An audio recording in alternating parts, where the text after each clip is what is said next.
know. You never know. Alright, hey folks, I'm David Olney and this is You Never Know, and it's 2018 and it's just miserable outside. I mean, the sun is out, that's something, but cold and yeah, it's okay. So the entire geographical area, maybe the whole hemisphere, perhaps the entire planet, is in a bad mood because of the weather. And who am I to argue with that? So, listen up. Okay, coming up, Sunday, January 28th at 2 p.m. Sunday social at the Frog Pond at Blue Moon Farms in Silver Hill, Alabama.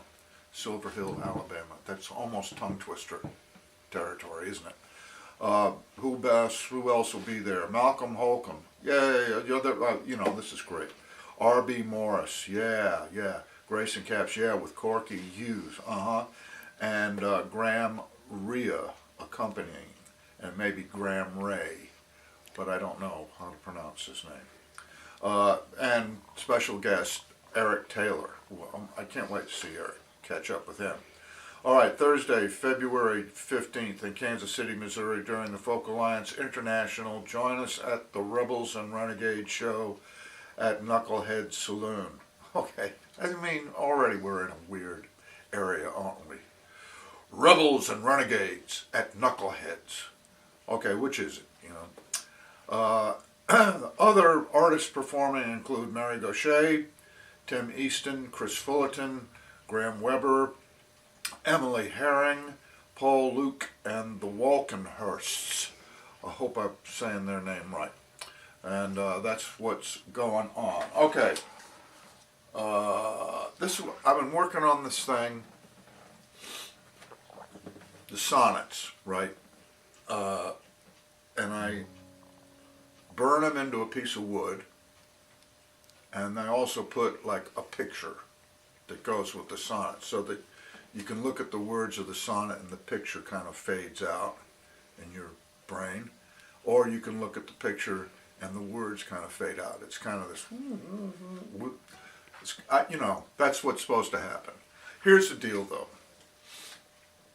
There's no reason to think that I can write a good sonnet compared to people. There are people out there that have given their lives to writing sonnets. Okay, there's that. And then there's absolutely no reason to think I could draw a good picture, because there's, you know, infinite numbers of people out there who give their lives to learning how to do that kind of thing. So how can it be valid to do both? And I can't really come up with the answer, except I started thinking about, you know, in this country, it was, you know, people moved out west. And they were getting out of their field of expertise. They were like farmers who, you know, knew how to milk a cow or plow a field. But they didn't know. They're not like campers and, you know, live out in the woods. But they did it. And, you know, and that's what made the country. In fact, that's what makes everything, is not the people who really know how to do something, but the new people that come in and see a new angle to things. At least I hope that makes it valid. You know, it's not to argue that that only amateurs and people who don't know what they're doing are coming up with the good stuff. But every now and then, like in painting, painters are going along, they go through the Renaissance, and there's, you know, Leonardo da Vinci, and there's Michelangelo and all this stuff. And then it's brilliant, incredible stuff. And they got to the end of this period, and they went like, well, no one's going to top that. So they had this Mannerist school of painting where everyone was trying to paint like those guys painted, and they came up with a bunch of, you know, for the most part, crap is what I understand, the way I take it. And then finally someone says, no, you know, screw you people, we got to do it a new way, and they come up with something new. So that's what I've been thinking about. But of course, I got all the time in the world when it's freezing cold and you're, you know, huddled under the blankets. You think of stupid shit. That's just how it goes. Anyway, I'll bring one of these things in and you can look at it and see what you think. Next week. In the meantime,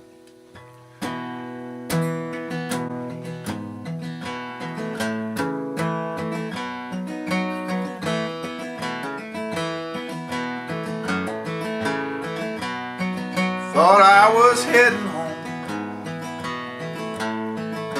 but I got turned around.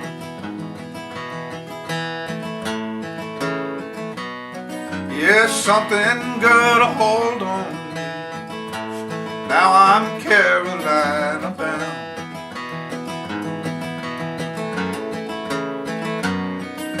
I don't want to talk about or think about the troubles I've been through.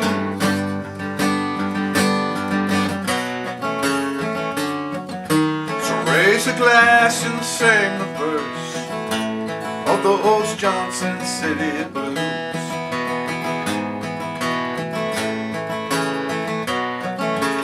Everything is looking up as far as I can see.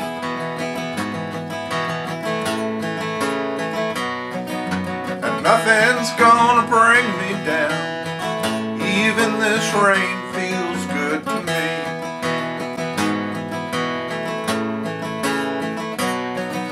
So tell them all where I come from. I'll pack my bags and shine to both my shoes.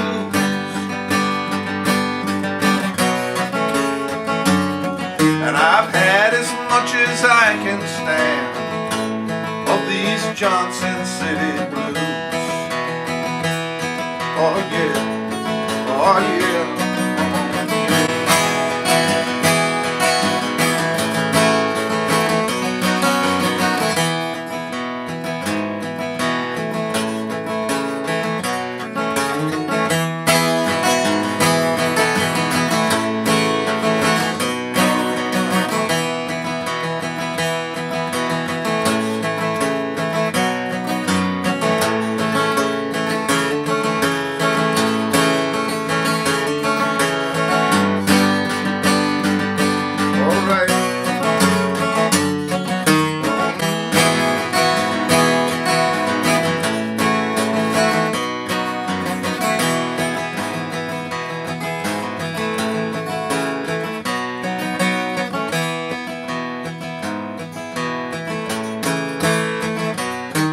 I'm heading across the mountain to see what kind of heartache I can find.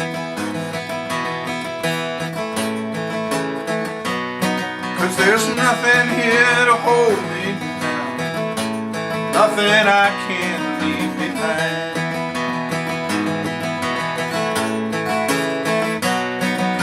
So play the one we used to play back when there was nothing else to do.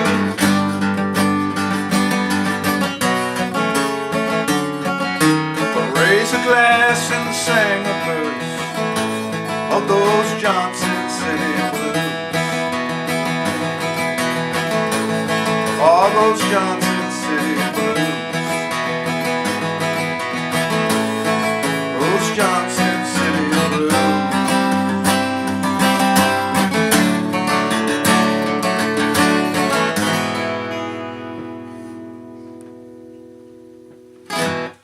All right, Johnson City Blues,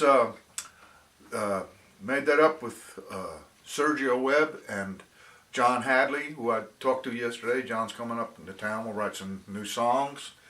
And I don't know, that's Johnson City Blues. Seems like it ought to be kind of a sad song, but it never is. It's kind of a jaunty, I'm getting out of here kind of song. And sooner or later we get out of winter. Sooner or later we get out of life, but you know, don't think about that. Something else. Oh, been playing it lately.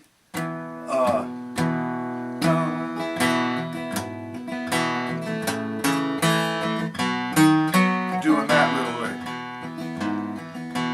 and that's from Stir It Up, Little Darling. it up.